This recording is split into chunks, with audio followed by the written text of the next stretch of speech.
Welcome to the Crime Vault Case, the channel where we unlock the darkest secrets behind the world's most chilling true crime stories. In today's episode, we bring you a tale of deadly deception, greed, and cold-blooded betrayal hidden beneath the surface of a perfect marriage.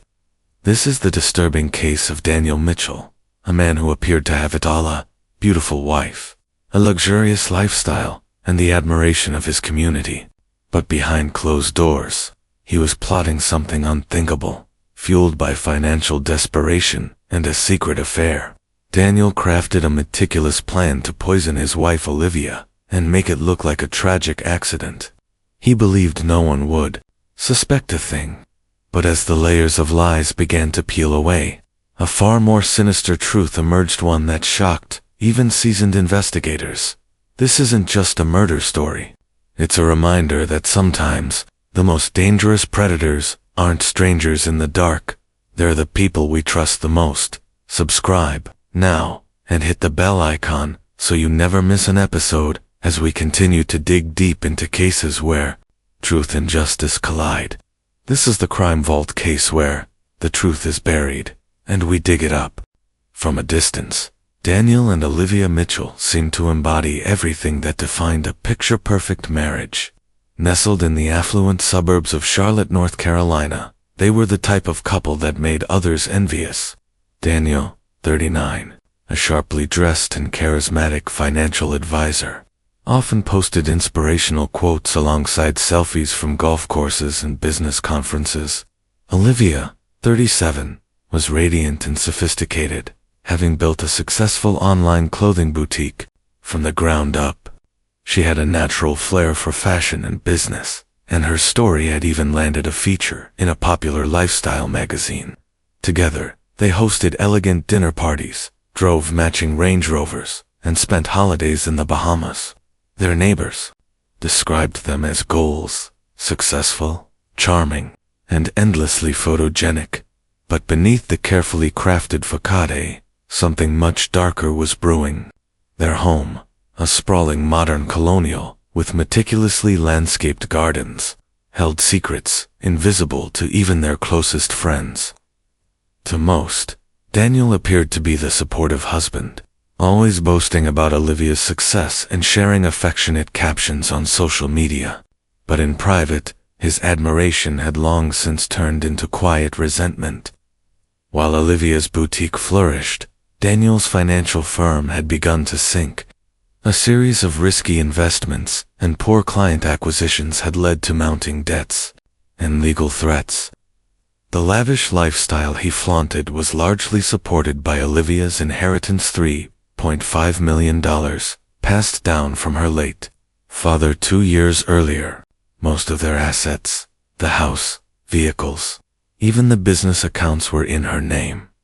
Olivia, for her part, began to sense the shift. Daniel was increasingly irritable, distracted, and absent. He claimed long work hours and travel, often coming home late or sleeping in the guest room. Their once intimate conversations had been replaced with passive-aggressive comments and cold silence. Olivia tried to salvage the relationships, suggesting therapy, taking weekend trips, planning romantic dinners. But Daniel remained detached. What she didn't know was that he had already emotionally checked out of the marriage. Worse, he had someone else. Daniel met Kayla Hart at a cocktail lounge in uptown Charlotte. She was 10 years younger, with platinum blonde hair, an infectious laugh, and dreams of leaving bartending behind for a life of luxury. The attraction was immediate. Daniel was charming and generous with his money, leaving $100 tips and complimenting her with the practiced ease of someone who had used charm to get his way his entire life. Their flirtation quickly escalated into a torrid affair.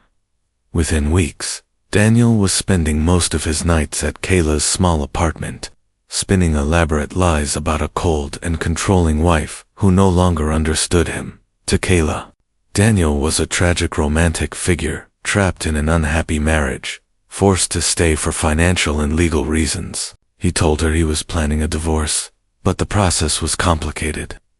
Kayla, swept up in the fantasy of a new life, began pressuring him. She wanted to be more than a mistress. She wanted to be his everything, his partner, his wife. The woman who would enjoy the wealth and lifestyle Olivia currently had. She demanded action. Feeling backed into a corner, crushed by debt, obsessed with Kayla, and full of resentment toward Olivia, Daniel began fantasizing about a life without his wife. He imagined the freedom, the money, and the clean slate. No divorce, no alimony, no splitting of assets, just Olivia gone. To an increasingly unstable mind, it didn't seem like murder. It seemed like a solution. He began to plan carefully. First, he made sure he would benefit financially. He accessed Olivia's life insurance policies and, using forged documents, adjusted the terms. Originally, Olivia's sister Rachel had been a secondary beneficiary. Daniel changed it so he was the sole recipient of the newly increased $2.5 million payout. Next, he created the illusion of marital reconciliation, suddenly showing Olivia affection and suggesting they take a weekend trip to a secluded mountain cabins, the two of them, away from business, pressure, and distractions. Olivia, eager to believe he wanted to fix things, agreed. She even confided in her best friend, saying she was hopeful again. All the while, Daniel was researching poisons. He scoured online forums and dark web marketplaces, searching for ways to kill without leaving a trace. He ruled out obvious methods: gunshots, overdoses, car crashes, and settled on a rare plant-derived toxin called aconitine, also known as Queen of Poisons. It was colorless, odorless, and nearly undetectable in post-mortem analysis, unless specifically tested for it, could cause sudden heart failure, seizures, and death within hours. Best of all, it mimicked natural causes, particularly in people with no history of illness. Daniel ordered it discreetly, under a fake name, and paid using cryptocurrency. The week of the planned trip, he played the part of the loving husband perfectly. He booked the cabin, bought her favorite wine, and even gifted her a designer bag she'd been eyeing online. Olivia was touched, genuinely touched. She told her sister that Daniel was finally opening up again, and for the first time in months, she felt hopeful about their future. She didn't know her husband had already decided. She didn't have one by the time they loaded up their SUV and drove into the mountains. The final pieces of Daniel's plan were already in motion. He had mapped out the timing, the location, the story he would tell first responders, and even the restaurant receipt they would use as an alibi. All that remained was for Olivia to trust him enough to take one last sip from her wine glass. She never saw it coming. Kayla Hart was everything Daniel Mitchell thought he wanted. She was younger, beautiful, and had none of the responsibilities or emotional baggage that came with a long-term marriage.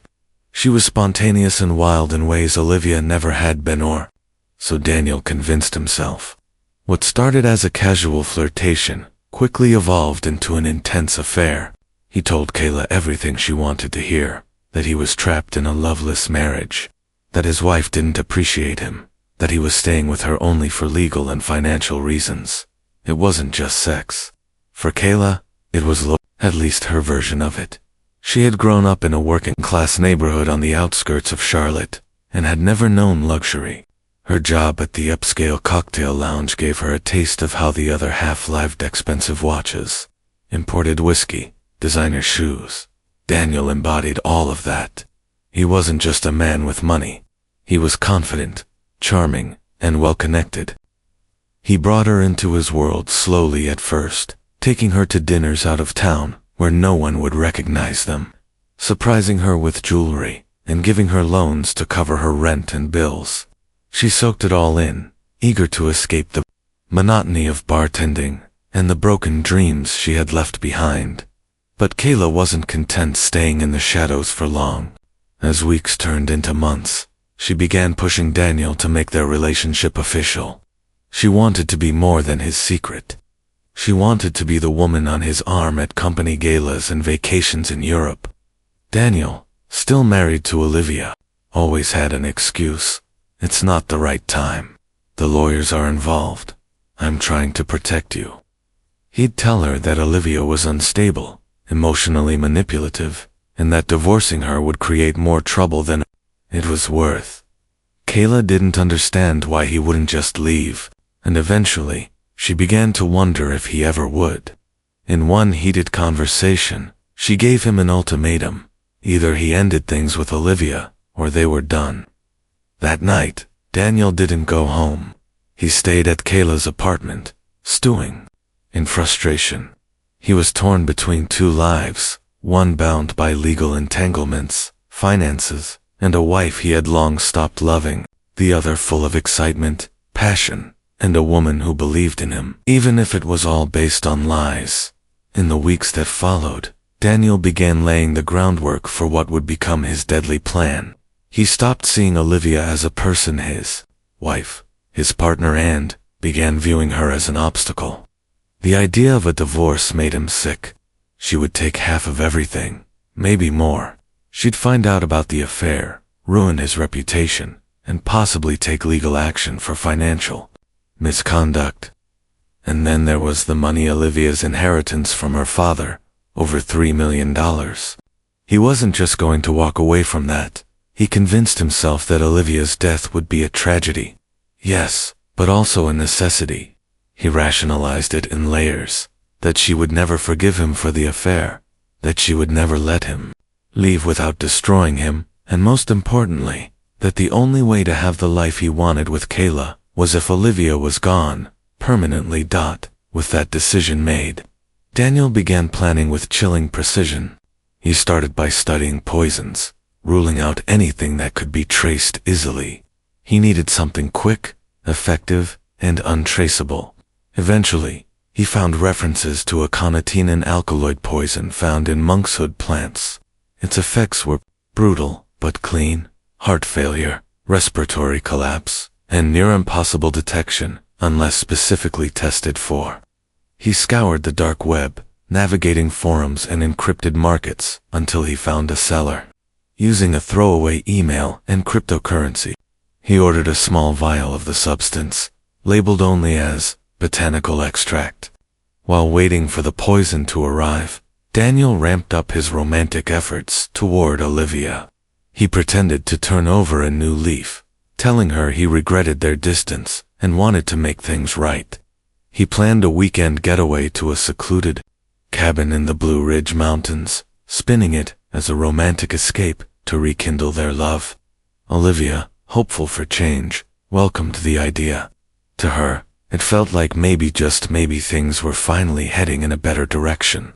She told her sister and best friend that Daniel had been sweet again, and that she was cautiously optimistic. Meanwhile, Kayla remained unaware of the true depths of Daniel's intentions. He told her he was handling it, and that everything would soon be taken care of. She assumed that meant divorce. On more than one occasion, she asked if he was sure he was ready to walk away from his marriage. Each time, he said yes, that he had never been more certain about anything in his life. In truth, Daniel wasn't planning to leave his wife. He was planning to kill her. Once the poison arrived, Daniel rehearsed his steps in his mind over and over. He'd cook dinner, spike her wine, wait for her to become ill, then call emergency services and claim she had suffered a sudden seizure or heart attack. They'd say it was natural causes. No one would suspect him. After all, they had just spent the weekend reconnecting. He'd cry for the cameras, play the grieving husband, and collect the life insurance quietly. He even made a spreadsheet, notes, timelines, backups, justifications. In his warped logic, he saw himself not as a murderer, but as a survivor of an impossible situation. He believed Olivia's death would set him free, but what Daniel couldn't anticipate, what all killers eventually forgets, that even the most perfect plan can unravel with a single misstep, and when the time came, everything would start to fall apart. The clock had started ticking. Daniel Mitchell's plan to kill his wife, Olivia, was no longer just a fantasy. It was real. It was happening. and he had every detail mapped out with methodical precision. The poison had arrived aconitine, deadly compound disguised in a small, unmarked vial. Clear, odorless, and tasteless, it was exactly as described in the online forums he had haunted for weeks. Just a few milliliters could induce cardiac arrest, and unless investigators knew precisely what to look for, the toxin would vanish from the bloodstream within hours. It was, in Daniel's mind, the perfect weapon. But the perfect weapon needed a perfect moment. He couldn't act in their home. Too many variables: neighbors, security cameras, unpredictable interruptions. The murder had to happen somewhere remote, quiet, and isolated. That's when he remembered the mountain cabin in the Blue Ridge Mountains, nestled among towering trees and thick woodland trails. It was a rental he had used once for a company retreat. Fully equipped, but hours from the nearest hospital or major police station. No witnesses, no surveillance. It would be the perfect scene for an accidental death. He approached Olivia with a feigned sincerity that made even him shudder. Sitting across from her in their kitchen one Sunday morning, he gently suggested a weekend getaway. No phones, no distractions, just us, he said with a smile that barely reached his eyes. Olivia blinked in surprise. After months of coldness and emotional distance, Daniel's warmth felt like a miracle. She smiled, hopeful, and agreed. She even took it as a sign they were healing. She told her best friend over coffee that she was nervous, but excited, that maybe her husband had finally turned a corner. "He's trying again," she said. "He booked a cabin for us. Just us. I think it's going to be good for us." In the days leading up to the trip, Daniel played his part flawlessly. He cooked dinners at home, sent her loving texts, and even bought her a bouquet of roses the night before they left. On social media, he posted an old picture of the two of them smiling at the beach, captioned, "Weekend escape with my love. Grateful for second chances." His friends and family liked and commented with heart emojis. No one knew it was all a mask, an illusion carefully constructed to hide his deadly intentions. They left for the cabin on a Friday morning in early April. The sky was clear, the roads quiet. Olivia wore a denim jacket and soft wool scarf, her blonde hair tied back in a loose bun. She brought along a Polaroid camera, planning to document their weekend together. Daniel packed 2 bottles of her favorite white wine, along with the poison, which he had hidden in a small travel-sized shampoo bottle. He placed it in a separate bag, carefully stored among toiletries and medications. The drive took 4 hours. Along the way, they listened to music and shared stories. Olivia laughed at his jokes, and for brief moments, Daniel felt an unsettling, emotion-stirring regret, maybe even guilt. But it was fleeting. He had gone too far to turn back now. When they arrived at the cabin, Olivia immediately fell in love with the view mountains in the distance, pine trees swaying gently in the breeze, and a cozy fireplace already stacked with logs. She stepped out onto the back deck, breathed in the fresh air, and turned to Daniel. "This is perfect," she said. That evening, Daniel made dinner with white wine, cream sauce, garlic bread, and a bottle of Chardonnay. They sat by the fire, sharing laughs and sipping wine. Olivia took photos with her Polaroid, sticking them to the wall with tape. One showed her holding up a wine glass with a silly smile. Another captured Daniel, mid-laugh, looking up from the cutting board. It was supposed to be a memory of a weekend that healed them. Instead, it would become evidence of a murder. After they ate, Daniel poured her a second glass. This time, he stepped into the kitchen first. He opened the wine bottle, unscrewed the small vial, and released the liquid poison into the glass. He swirled it gently, then walked back with both drinks in hand. "Cheers," he said, raising his glass. "To us," Olivia smiled, clinking her glass against his. The poison worked faster than he expected.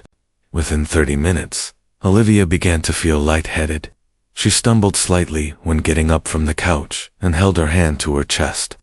I think the wine hit me weird, she said, laughing nervously. I feel dizzy. Her speech started to slur. Her skin turned pale.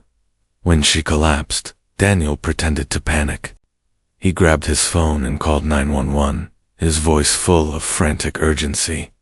My wife, she collapsed. She's not breathing. Please, hurry. Paramedics arrived 40 minutes later, driving up the long mountain road. By the time they entered the cabin, Olivia was cold to the touch. Daniel knelt beside her, sobbing uncontrollably, rocking back and forth as he whispered her name. The medical team attempted CPR, but it was too late. She was pronounced dead at the scene. Daniel told the sheriff and medics that Olivia had mentioned feeling off earlier that day, and that she had fainted before. He insisted she had no prior heart conditions, but that she had complained of fatigue lately. He spun a story of a romantic weekend turned tragic, a woman dying in her husband's arms after a sudden, mysterious medical episode. The responding officer saw nothing unusual. The scene was clean. No signs of a struggle. No wounds. No reason to suspect foul play. In the days that followed, Daniel arranged for her cremation with startling efficiency. He cited her fear of hospitals, her wish to be cremated if she ever passed suddenly. Olivia's friends and family were devastated, but no one questioned it, at least, not yet. Daniel put on the performance of a grieving widower with remarkable skill. He cried at the memorial, gave a eulogy full of loving memories, and accepted condolences with a broken expression. Privately, though, he was already preparing for the next phase of his life with Kayla. But Daniel had made a crucial mistake. He had underestimated how closely people were watching him, and very soon, his perfect murder would begin to unravel.